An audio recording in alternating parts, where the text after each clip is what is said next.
Hello, hello, and welcome to the very first episode of Woo Woo Mum Podcast, the show for mums who want to reconnect with their inner magic.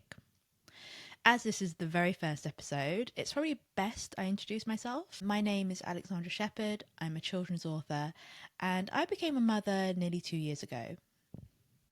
And like every mum, it radically shifted every facet of my life, including my spiritual routine. Pre-baby, I was a big fan of meditation, journaling, sound baths, yoga classes, etc. But hours of breastfeeding a day and a baby who slept like crap made it impossible to engage with the routines that really kept me grounded and sane. And that's why I started the podcast, really, from my attic, because I wanted to connect with other spiritual mums who were trying to juggle everything and still keep track of the routines that kept them grounded. Each week, I'm going to speak to other spiritual mums to find out how they bring a bit of magic into their hectic lives. And I'll be sharing everything I've learned that I think will help other mums too. And I'll be so honest, the podcast isn't just for me, it's also for my inner child. So, if you were the type of kid who looked under the bed for monsters, checked their horoscope religiously in Sugar magazine when they were 14, or desperately wished there were fairies at the bottom of the garden, then hit subscribe because I have a feeling you'll want to stick around. Every week, I hope to bring you conversations and stories that remind you you're not alone, and you already have the power to shift the way you live, love, and work. And I can't think of a better way to kick that off than with a guest who embodies that message so powerfully, Tamu Thomas. Tamu is incredible. She is a burnout prevention and productivity specialist. She's trained in somatic coaching and polyvagal informed practice. She also has a 16-year background in social work, so connection, belonging, and behaviour change have been at the heart of everything she does. She is such an inspiring speaker, thought leader, and her latest book, Women Who Work Too Much, which is published by Hay House, is a must-read. It's described as a soulful manifesto for reclaiming self-worth, joy, and power in a world addicted to productivity. And as a former girl boss, it was so helpful for me to read this book and realise that having it all is not only a myth, it is actually harming women and mothers around the world. In our conversation, we talk about what burnout really looks like for mothers, why rest is radical, and the tiny practices that can help you reconnect with yourself, even in the middle of chaos. And when I say tiny, I mean tiny. We're talking 2 minutes a day. And these are the techniques Tamu herself used to ground herself as a single mum. So if you enjoyed today's episode, don't forget to hit subscribe so you never miss a new conversation. You can also follow the podcast on Instagram and TikTok. Just search for Woo Woo Mum Podcast. And don't forget to follow Tamu at Tamu Thomas on Instagram. And of course, check out her brilliant book, Women Who Work Too Much, which is available wherever you buy books. All right, let's dive in. So Tamu, thank you so much for coming onto the show. Welcome to Woo Woo Mum Podcast. Thank you for having me, Alexandra. I'm looking forward to where our conversation is going to take us. Me too, me too. So my first question for you is, when did you realise you were a woman who worked too much? Oh my goodness. I think I consciously realised I was a woman who worked too much when I was going to court, which was a standard part of my job as a children and families social worker. And I didn't know at the time, I thought I was dying on my way to court, but I had a panic attack on my way to court. And it was a contentious court case, yes, but I was used to those. And I was very seasoned. I was very professional. I could pride myself on being balanced and fair. So it wasn't to do with the court case I was about to take part in, give it evidence in. It was about how I was living my life. And as I reconciled with how I was feeling, so I had my panic attack. I thought I was going to die. I managed to get myself together. I went to court. I gave evidence. I bossed it. The judge commended me on my work and on my evidence, but I knew something was very wrong. And I didn't even call the GP. On my way home from court, I stopped in at the GP to make the appointment. And I met with the GP, had a conversation, and the first thing they were talking about was anxiety, depression. And I'm not denying those things. I definitely was low mood for a long time. I definitely was experiencing anxiety. And when I traced back, my first memory of anxiety was when I was 7. So that's something that's been present in my life for a very, very long time. And when I thought about it, I just thought, oh, I don't stop. Like, I do not stop.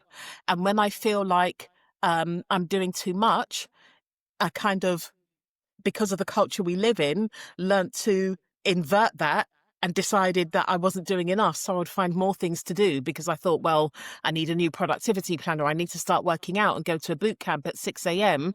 So I was never, ever able to look at the fact that I was just doing too much and I needed more rest. So it was when I had that panic attack, and my memory won't let me remember properly whether it was 2016 or 2017.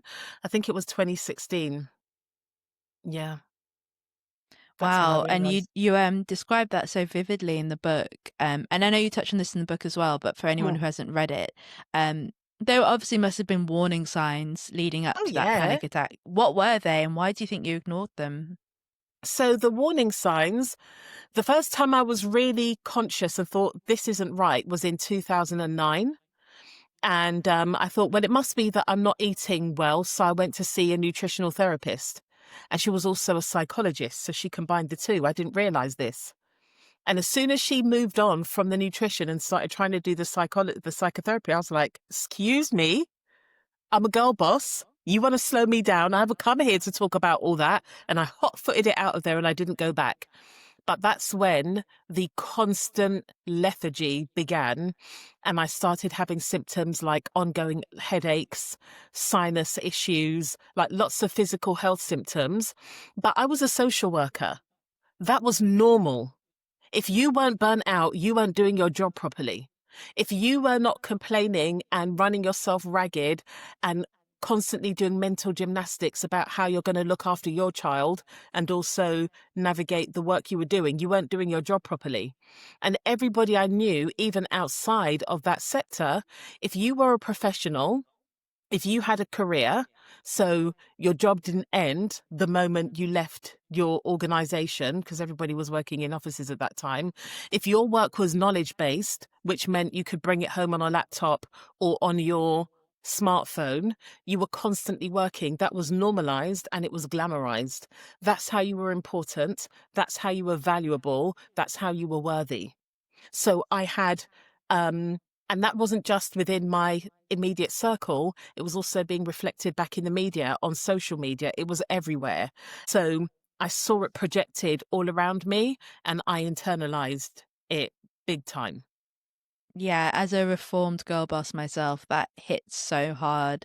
I wouldn't have done things like meditating or journaling because I would have thought it was unproductive and a waste of time. Exactly. Therapy was navel gazing. I couldn't bear the thought of going to speak to a stranger about feelings. Yuck, Exactly. What are feelings. feelings? I do. I don't feel, I do. Exactly, Yeah. exactly. And of course, all of that is going to lead to us feeling so disconnected from our bodies. And what I love about your book is you give all these really beautiful, simple, and effective ways that we can tap into our body. And I wanted to ask how you came up with those. What are they based on? So I experienced burnout. And when I was, doing the inner reflection and all of that, I had very strong memories of my auntie. She was in my life for a short period of time, but she had a huge impact. She was an international businesswoman. I didn't know what an international businesswoman was when I was 6 years old, but I knew she was very different to the women I was around all the time. And I looked at her and I thought, if being an international businesswoman makes you look like that and your energy feel like that, when I grow up, that's what I want to be. I want to be an international businesswoman as well.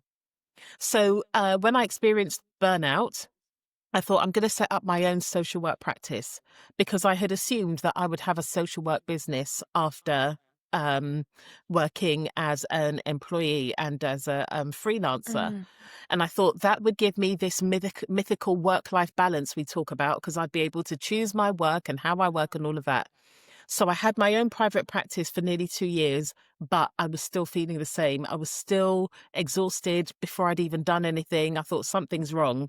And so I remembered the book, The Alchemist by Paulo Coelho, and I revisited that. I read that book maybe early 20s when I read that book, and I revisited it. And it opened me up to personal development and spirituality. And so whatever I started watching on YouTube, YouTube then started suggesting videos about positive psychology. And I love for me, spirituality is the science we can't quantify. And I love it all. I love the science we can quantify, and I love the science that's a bit of a mystery. And I think some things are supposed to be a mystery. I think life is far too beautiful for us to understand and know everything. I think there are some things we don't need to understand. We can feel it. We understand that we need to work with it, and that's more than enough. So I found positive psychology, and it gave evidence to lots of things that previously I would have just considered to be spiritual. For example, gratitude and the science of gratitude, and having a growth mindset. So getting involved in, and I came from a psychological background because social work is very heavily influenced by psychology. And as social workers, it's our responsibility to put into action the recommendations by psychotherapists, psychologists, etc. And sometimes it was our job to say, no, actually, that might work in theory, but it's not going to work in practice. So we would create something that people could actually apply to their lives. And so I recognized how the psychology model was based in the biomedical model, which is about going from being ill to being okay. So it doesn't really, like, when you think about psychology in its purest form, it's not about living your best life. When I discovered positive psychology, it was like, if psychology was about getting you from surviving to being okay, positive psychology was about getting you from being okay to thriving. And I just lapped it up, and applying some of the principles really helped me heal my relationship with myself far more than if I'd taken medication or gone for CBT, as my doctor was recommending. And then from positive psychology, I don't know how it was, whether it was I don't know if it was a book or a podcast or what, that then started talking about somatics, because positive psychology is very closely linked to somatics. And somatics is looking at your lived experience, is looking at how your body interacts and responds to life, basically.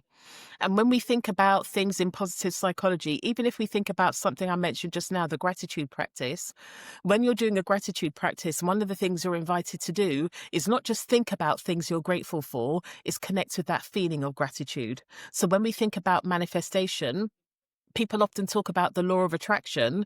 The law of attraction, really, it's the law of like radiation. You attract what you emit, you attract what you're radiating. And so it's very much about that sensory experience, about being engaged with your senses, understanding how your thoughts impact your emotional landscape. And what I learned with somatics is that somatics takes it a level deeper. It shows you how your physiology acts and responds below the level of consciousness. So with the kind of spirituality side of things and mindset and all of those others, we're really using conscious thought. And we understand that our subconscious is what shapes our beliefs. And your nervous system impacts your subconscious. So when you're able to understand the interplay between those, you're then able to navigate differently. So rather than thinking about, I've got to fix my mindset, you understand that your mindset is shaped by the reactions of your autonomic nervous system, which is constantly, even when you're asleep, scanning the world for signs of safety or danger. And if your nervous system is called neuroception, it's the way we detect things. If your nervous system neurocepts, detects danger, It doesn't matter what you think consciously, all of that is going to fall by the wayside because your body, your biology, your physiology is going to be dedicated to protecting you, dedicated to helping you survive. Now, our body doesn't know the difference between whether or not we're trying to survive a saber-toothed tiger coming to kill us, or we're feeling really scared because we're about to do something new and it's bigger than things we've done before. It's different to things we've done before. Therefore, we don't have certainty. So our body doesn't know the difference between I'm feeling really uncertain about this new thing and I'm about to get killed by a saber-toothed tiger. So when we bring all of that together, we recognize I want to launch my podcast. I've got a whole load of jiggery pokery because of perfectionism and I'm thinking about comparison and all of these other things. Your body is like, oh my gosh, that's a threat to our safety, in the same way, oh my gosh, that saber-toothed tiger. It's just that we're not having the same visceral outward reaction. So we don't realize on a somatic level, we're perceiving that as a threat. When we have this information, rather than saying, oh my goodness, I've got to work on my mindset, you appreciate, okay, I need to help myself feel safe and repattern my nervous system so it recognizes that this is a threat I need to move towards. Because when I move towards that threat, I'm going to build the skill, I'm going to build the strength, I'm going to expand my capacity, and I'm going to be able to hold that uncertainty while I grow. But when you don't know that, you will start criticizing yourself. Oh, I'm not ambitious. Oh, I'm not motivated. Oh, I don't want it enough. Why does Sarah, why can she just think about something on Tuesday and launch it on Wednesday? And then we start to, it's almost like a self-fulfilling prophecy. We start to add all of these reasons why we're not good enough when you understand it from a somatic perspective, you can simplify all of that. Oh, right. I'm scared because it's something new. My biology recognizes that, so it's trying to protect me. But this protection mechanism is actually causing me more harm. So now I know I need to make myself feel safer. I need to be in community with people who are doing similar things to what I'm doing, and that's going to help me with my growth. And it helped me recognize that a lot of the criticism I had of myself was not genuine criticism. It was almost manufactured because it was stuff I was inheriting from society and applying to myself, which then added to the feelings of me not feeling safe. So I already had these signs of danger from society. You're not doing enough. You're too busy. As a Black woman, you need to do that. As a woman, you need to do this. So all of these things were adding to me feeling unsafe. And then I was applying it to myself. So on top of having all of those societal messages, now I'm making myself an unsafe place for myself. Honestly, that is such a game changer, because you can be in the spiritual space, doing your gratitude list, doing your affirmations, and you think you're working on your mindset, and you think that's what we are, because we live, I think, a patriarchal society values mind over body for sure. Yeah. And all along, you're feeling anxiety and brushing it away and thinking you can affirm it away, but you can't. You can't avoid the body. Yeah. And coming to that realization, reading it in your book, and also realizing that gratitude lists, I've been doing them every day for years. It's not always enough by itself. The affirmations aren't enough. Sometimes you actually have to feel your feelings in your body. It almost feels too simple. And if it's simple, then it can't be effective. Yep. Yeah. And that's by design. Our society, to keep us preoccupied with nonsense, we have been taught that anything that is intelligent, sophisticated, any of those things is complex. And if something is simple, even if you think about things like our needs, if you think about a model like Maslow's hierarchy of needs, it's the triangle and you've got your physiological needs at the bottom. We have been taught that these are basic needs. When we're calling things like that basic, they're easy to dismiss. No, actually, they're foundational needs. They're fundamental needs. Everything about us and that self-actualization we want to reach at the top rests on our physiological needs being met. But that seems like it's too simple. Society will say, no, it's because you haven't got a master's. No, it's because you don't have this complex morning routine or whatever the case may be. Whilst a lot of the issues we experience create complexity, What our nervous system needs is simplicity. But knowing that, and this is one of the things that I'm mindful of in the wellness spiritual space, a lot of it has been co-opted by capitalism. So you will be convinced that it's not simple. You need to pay and go on this retreat. You need to go to ayahuasca. You need to go to Peru. You need to go to Costa Rica. You need to go to Peru to do ayahuasca. I'm not saying don't do those things, right? If you want to do those things, go and do it. But the things you do every day, day by day, over and over again, they have a much greater impact than these random expensive things we do here and there. And that is why in my book, all of the practices I shared, everything is within you already. There is nothing there that you have to go out and buy. Even if, music and dancing, I love all of that. It's very good for somatics, very good for somatic releasing, all of that connection.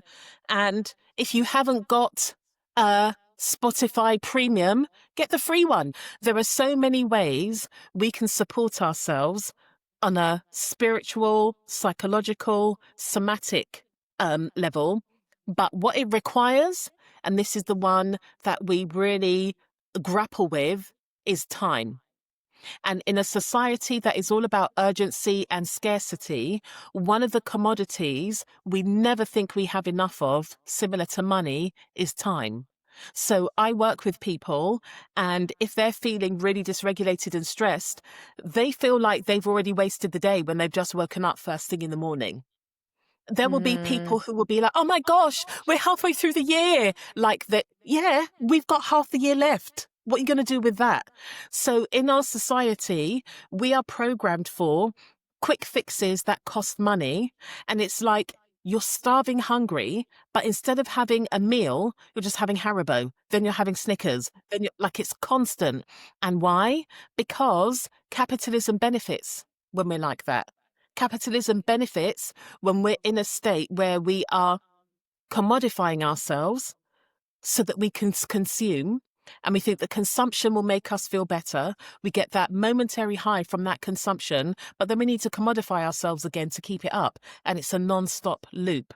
I invite people to pause, slow down, and think, what is important? What are the things, the experiences, the qualities, the relationships that make life feel sumptuous and satisfying to me? And then build what you're doing around that. You will find that you're not caught up in all of these gimmicks and hacks and this and that, because you will realize that the things that are important to you don't necessarily come with a hefty price tag. I think that's a really beautiful sort of framework for interrupting like that loop that you talk about of always being in a hurry. And I really want to leave our listeners who are mums, maybe mums of young children, and who are in the height of that, school run in the morning, all the responsibilities on me. I have the majority of the mental load in my household.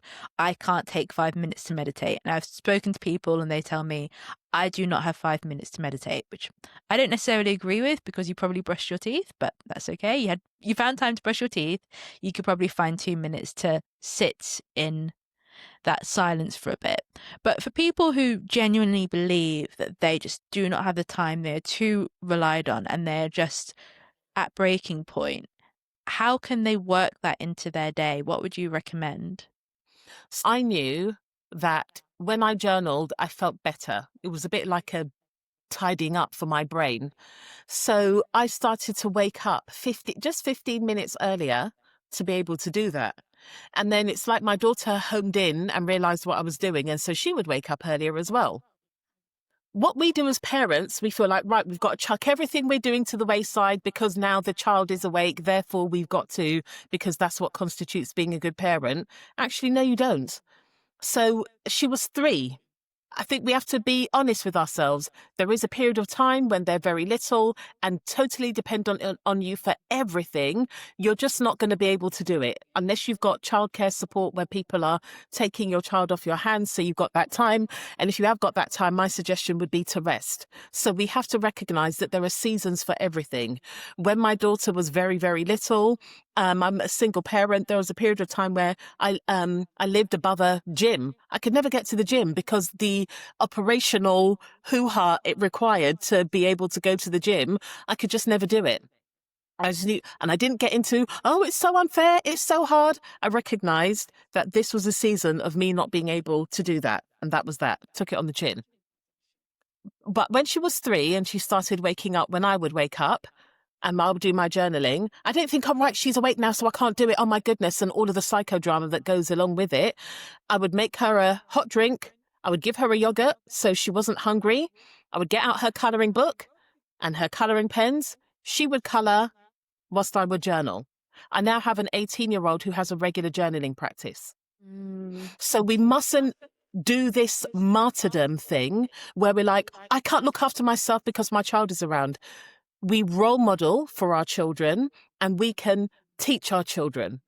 It's different if you've got a child that's got additional needs. But if your child doesn't have additional needs, there is no reason whatsoever why you cannot wake up 15 minutes earlier, give yourself that time. And if they wake up, you say, Mummy, Daddy, parent is doing whatever thing. Here's yours. I'm doing mine. That's how we do it. It's things like when you are, and I believe in like adding things into your day as it is, rather than adding things on top so it feels like a to-do list. So it's things like when you're making a cup of tea or whatever drink you're like, just do that. Just do that. Don't have one eye on your phone. Don't have another hand on the keyboard. Just take that moment because it has a compounding impact. The things we do, even if you do, you make 3 hot drinks in a day and you give yourself 5 minutes just to make that drink. Even if you don't drink it in silence or whatever, that's 15 minutes a day. Over a week, that compounds. Over a month, that compounds. Over a year, that compounds. So we need to start looking at things with a long-term approach rather than wanting an instant salve immediately. That's just not going to happen. And when we do things like this, you teach your body that you're going to have micro moments of connection and your body starts to trust. It's okay that you're going to do all of this output, but there's going to be a little bit of time that you can have for yourself. And the other thing I would say, I didn't even know this existed until I started working as a coach. A lot of the mothers I was working with that had small children are touching you all the time. They were kind of like all touched out. They would do things like go to bed late because they needed to have that time for themselves. That means you're then depriving yourself of sleep. Sleep is one of the best, like we talk about biohacking, you don't need to do half that biohacking if you're getting adequate sleep. So my recommendation would be to go to bed earlier and wake up earlier so that you can have that alone time at the beginning of your day. Because 1, you're prioritizing yourself and you've done it now, you've had that time. And 2, you're not interrupting your sleep at night. I particularly love the micro moments idea because you're not actually doing anything differently. You're just, you're going to make a cup of tea anyway. You may as well just be mindful and make that cup of tea and focus on it. Yeah. And, I think you talked about it either in your book or in another podcast I heard you on about the myth of multitasking and how actually women aren't necessarily multitasking is not good for us and no one is actually doing it effectively anyway. No. And I really fell into that trap of if I can do 3 things at once, I am girl bossing it and actually I'm just depleting myself at a far faster rate and probably not doing any of those tasks particularly well. There is a time where in your parental journey when you've got no choice but to multitask. But that's for a finite period of time. This myth that women are better at multitasking, that's very patriarchal. It keeps us doing everything and it keeps us in a cycle where it's normalized. And more importantly, it keeps us knackered. When we're knackered, we're dysregulated, we don't make powerful choices for ourselves. And instead of stating what our needs are, we hint or hope or we're passive aggressive with our partners instead of stating what our needs are. So Eve Rodsky has got a book called Fair Play. And it's a great book, but it also really frustrated me at the painstaking levels women have to go through to break down to their partners the things they do all day, every day, in order for their partners to recognize there's not a fairy that comes in and loads and unloads the dishwasher, sorts out whose birthday's when, make sure the presents are bought, make sure everybody know what's going on in the PTA. But when you are operating in that way, where you're like, okay, these are the things I need to do, I can't do these 3 things at once, you can, from a place of power, say, partner, these are the 3 things that need to be done today. I've got these 2. Can you do this one? Or which of these can you do? Because I can't do all 3. Something along those lines. So, and multitasking, it really erodes our brain. Because you're using your brain in such an inefficient way. That's why we're tired all the time, anxious and all of this sort of stuff. Our brains are not designed for that on an ongoing basis. For a finite period of time, yes. But to just say that women are good at multitasking, that's the way patriarchy keeps us knackered and shattered and scattered.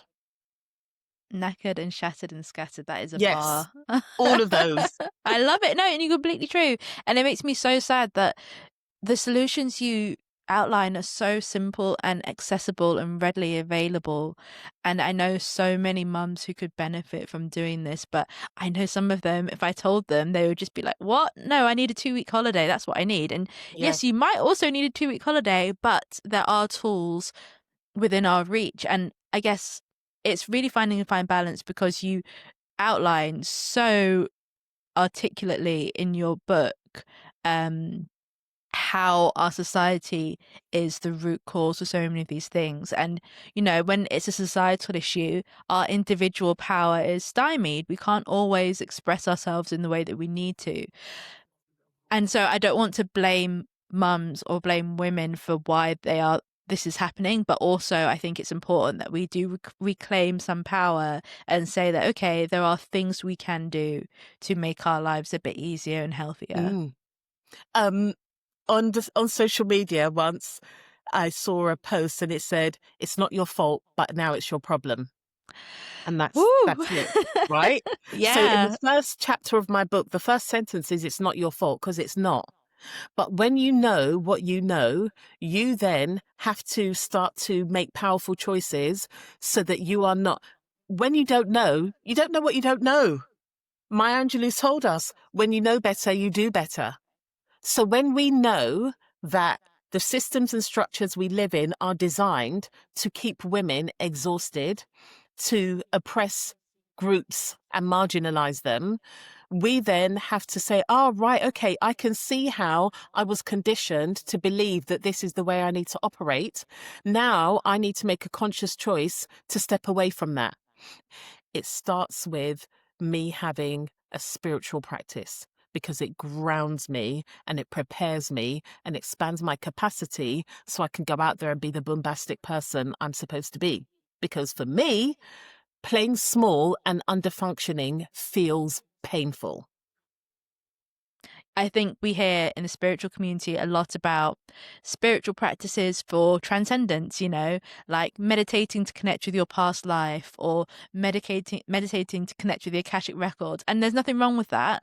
But I really, really love, because I'm a deeply practical person, I really love hearing how spirituality and the things we do daily can have a knock-on effect on our health and happiness. And as you say, your life purpose as well. Yeah. And also the happiness. When you've experienced burnout conditions you to numb. So you cope by being in your freeze response, you numb everything because feeling feels really dangerous. So my spiritual practice helps me to feel.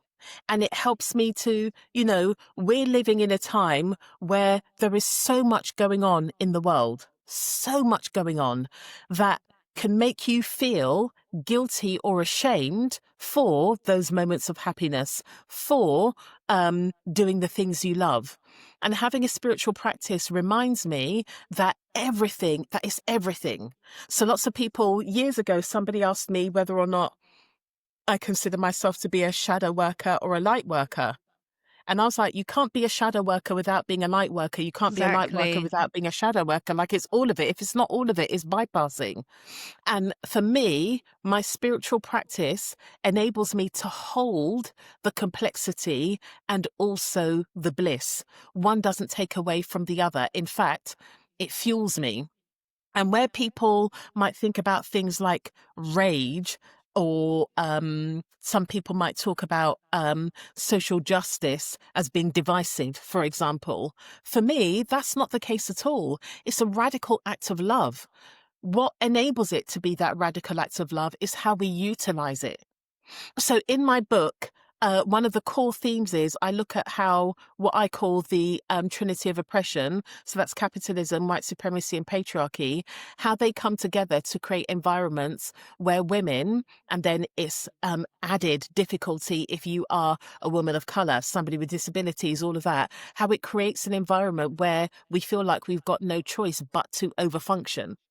I wasn't talking about individual men. I wasn't talking about individual white people. I wasn't talking about people who have got thriving businesses. I'm talking about systems that have a huge impact on how we relate. And a couple of literally two Amazon reviews were like, if you're a white woman, don't read this book because it's racist. And I was like, you do not have the skills to zoom out and see the bigger picture. Whatever guilt or shame you're carrying has made you internalize this message as if I'm saying that individual white people, individual men, individual people who are wealthy are quote unquote bad. What I'm saying is that there are systems that support them at the expense of everybody else. And when you can get your head around that, you will see, oh, actually, what I'm talking about is love and abundance for the many as opposed to the few at the expense of the many. I don't care what anybody says to me. You can have all the money in the world. As a human being, it cannot feel good when you're driving down an A road in your Bentley and you stop at a traffic lights and somebody's scurrying to wash your windscreen so that you can give them a few coins so they can go and buy a sandwich. Your wealth doesn't protect you from you feeling what a human being will feel. Now, what we can do to mask that feeling is say, that person didn't try hard enough. That person should have done this, that, and the other. But when you strip that away, more often than not, people adopt those views to protect them from the abject grief and sorrow they will feel if they actually feel in to their humanity and recognize that it's very hard for humans to see other humans suffering. Yeah, I'm so glad you said that because I feel like it's a real frustration of mine within the spiritual community that things like activism are seen as separate from spirituality. I've even heard people on spiritual podcasts say like, "Oh, I don't really get involved in politics because it lowers my vibration." And for me, spirituality and politics, like in spirituality, one of the main tenets for me is that we're all connected, and in radical activism you're protesting, you're fighting because we know that we're all connected. My struggle Yeah, is your struggle, and yeah, it's such a shame that that isn't seen as yeah. they're not seen as more cooperative concepts rather than two distinctly different sides you can be Mm, on. And I think maybe if you're a person of color, if you're a black woman, if you're disabled, you have no choice but to see the link between the two. exactly. And also, because our society conditions us to do, most of us haven't had the support we need to be able to have the capacity to feel discomfort without wanting to shove it away. So a lot of people in spiritual circles who say they don't do politics, more often than not, it's because they haven't had the opportunity to build the skill of holding complexity. Now, if we think about history, politics is what enabled a lot of us to practice spirituality in the way we do. Without politics, there were times where we all had to practice faith in a very prescribed way. Politics gave us these freedoms. You and I, we're both women, we identify as women. Politics For example, the suffragette movement enabled us to be operating the way we are. Mm-hmm. Feminism and the struggles and fights women had enabled us to do things like have a bank account in our own name, have a business in our own name, keep our inheritances where we've got it. The struggle, the fight for racial equality and equity meant that you and I have rights that were denied to our ancestors previously. Mm-hmm. So I don't see how anybody could genuinely believe that politics and spirituality are different things. I think that it's much more about spiritual bypassing. And one of the things about white supremacy culture is that everything has to be nice. So when you look at the history of white supremacy, a lot of what they talk about was we were going to civilize, we were going to help them. They were uncivilized. They didn't have religion. They didn't have order. So it's all about this thing about being nice, about being good people. And what often happens is that the conditioning, the systemic conditioning primes us for being nice over being true. Truth feels uncomfortable, therefore it's not nice. If you make me feel these feelings that are uncomfortable, you're a bad person, you're causing me harm. Now I don't feel safe. They're able to be a victim and you're now the bad guy. And we see this a lot, particularly when we're having conversations around things like diversity, equity, and inclusion, because it's uncomfortable and because even in this abundant world we live in, people choose to see scarcity. They'll see that as, no, you're taking things away from me so that you can have it because you want to have power over me, other than thinking about it like a matriarchy. A matriarchy is not the opposite of patriarchy. Matriarchy is like is cyclical. It's an ecosystem. What we're talking about, something that is equitable and fair, is let's share it amongst us all. I'm not saying that as somebody who has worked really hard and amassed wealth, we should take away what you've got and give it to people who haven't had the opportunities you have had.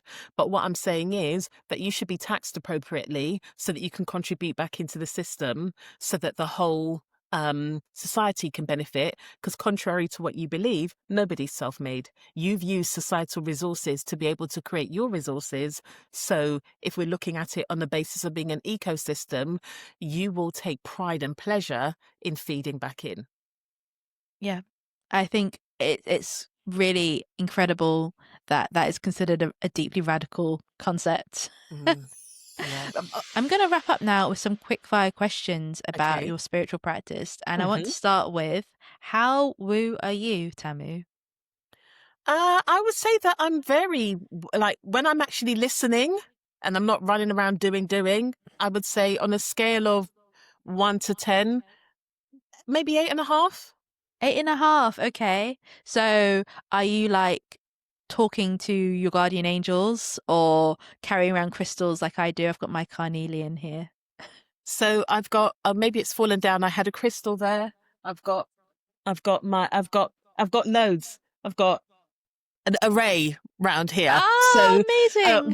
when I was visiting different publishers for my book deal, I had crystals in my bra. So yeah, I would do all of that. I am much more likely to make a change or a decision based on what spirit says, or, I feel like I've got a relationship with my paternal grandmother. I never got to meet her. She died before when my dad was a child, but I feel like she gives me a lot of guidance. I love My that. granddad, who died in 2015, he will appear sometimes and give me advice. And Mm. that advice works way better for me than all of these strategies people are talking about. Amazing. Oh, I Mm. love that. I'd love to talk to you more one other time about ancestral guidance because it's Yeah. something I'm really getting into myself. Mm. When was the moment you realized the universe truly has your back? There have been varying moments, but I think speaking about ancestral support, in 2022, I went to Ghana and I visited Cape Coast Castle, which was a fort where they held captured enslaved people. And I had a very visceral experience there with our collective ancestors. I was so ill and I had to be because they needed to bring me into my body so I could listen. And I am 100% certain that the support I received in that castle is what led me to getting my book deal. Can you elaborate? So I went there, they gave me support. They said to me, all of this struggling I'm doing, I'm not supposed to do it. So They've done they meaning spirits. yeah, spirits. Yeah, Yeah. sorry. Yeah. So, in Cape Coast Castle, I felt very connected to everybody who had passed through there or everybody who had had an experience similar to that. So it was like our Mm, collective ancestors. And I got a very profound message that I have to stop efforting so much. I have to stop doing all this doing. They did the suffering, and I'm supposed to stand on their shoulders. I'm not supposed to lie on the ground. Yeah, it was very, very moving. And they basically said they've done the hard work. I don't need to do that anymore. And that my actions need to be in celebration of them, not trying to be like my modern day version of them. So that was in Ghana. And I was also doing a manifestation challenge. So it all coincided. And whenever I'm in, well, I've only been to West Africa, but it feels like I'm in a docking station. So it feels like I'm really connected to whatever my source is. So came back from Ghana. I was speaking at Mind Body Spirit Festival. The person who then became my editor at Hay House, she came to my workshop. She said she knew I was going to be speaking. She had been following me on social media. She made sure she got cover so she could come to my workshop. And at the end of the workshop, she asked me if I was writing a book and if I'd thought about writing. And at that point in time, I was writing my book proposal. And my book, it is, at the intersection of politics, activism, spirituality, all of that. So when she said blah, blah, blah, Hay House, I thought, okay, I get my spiritual books from Hay House. I'm not sure that you would want to publish what I write about and talk about. And then fast forward, I met with publishers. 6 publishers offered me book deals. Hay House was one of them, and they offered me incredible. the most supportive, and I'm not just talking about financially, but supporting me as a person. They offered me the most supportive book deal, and I know you can't tell me any different. Ancestors lined that up. Absolutely. That gave me chills, honestly. Mm. And I love that the word that came through is stop efforting. I've never heard it being used in that way before, efforting, but all you had to do was relax because they've done the hard work for you. Literally. That's And I used to have a incredible. membership years ago when we used to play this game sometimes called Relax and Receive, like to just be in that state of relaxation so that we're open to receive. And loads of us got like flowers sent out of nowhere and this and that. But it was very much about being in that kind of like, not, it's not just about expansion. It's about that constant expanding and contracting and expanding and contracting and being able to hold like, when you're giving birth and the baby's about to crown and you've got to hold. That's the time you've got to hold because if you try to do anything, you're going to suck that baby back in and you're going to be like back to square one. Like that's literally, it was like, hold yourself steady, hold the stare, because it's coming. You just need to hold. Amazing. And Mm. my last question for you, how has motherhood changed you? I think the latest iteration of motherhood has shown me how important it is for me to be who I'm supposed to be.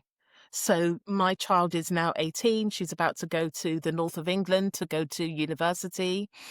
And what I am seeing in her is that how I am has had much more of an impact on her than who I thought I should be or who I thought she should be. Okay. Can you explain what you mean by that?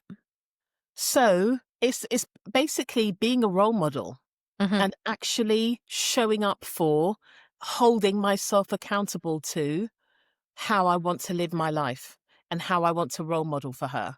So one of the reasons why I left my role and went freelance as a social worker before setting up my business, I didn't want a role model for her what had been role modeled for me, which was women depleting themselves. I wanted to show her that you can create work that enables you to live a really good life. That was really important to me. And so now I've seen that in other ways, in how I interact with other people, how I hold myself to the standards I set for myself. Like who I am as a person is so important to who she believes she can be and what she accepts from other people. Yeah, amazing. So almost like the more you step into your authentic self, the better it is for your child, which, 100%. yeah. And the more powerful I allow myself to be, the more I normalize her being powerful rather than Yeah. normalizing playing small. I can see that in my own relationship with my son as well, that Yeah, the more I prioritize the things that bring me joy, such as this podcast, I know I'm going to go downstairs and pick him up from his dad and just be so excited to be with him and so exactly. present because I've just had my Exactly. heart filled in this way. Yeah, So on that note, yeah. I'd like to thank you so much, Tamu, for Thank you taking for time having out to me. join me. This was so much fun, and I would urge anyone listening to read Women Who Work, because chances are all of us listening are working too much and don't know how to get out of that loop. And there's such practical, simple, actionable tips that can really change your life. I agree wholeheartedly, Alexandra. Thank you very much. Thank you.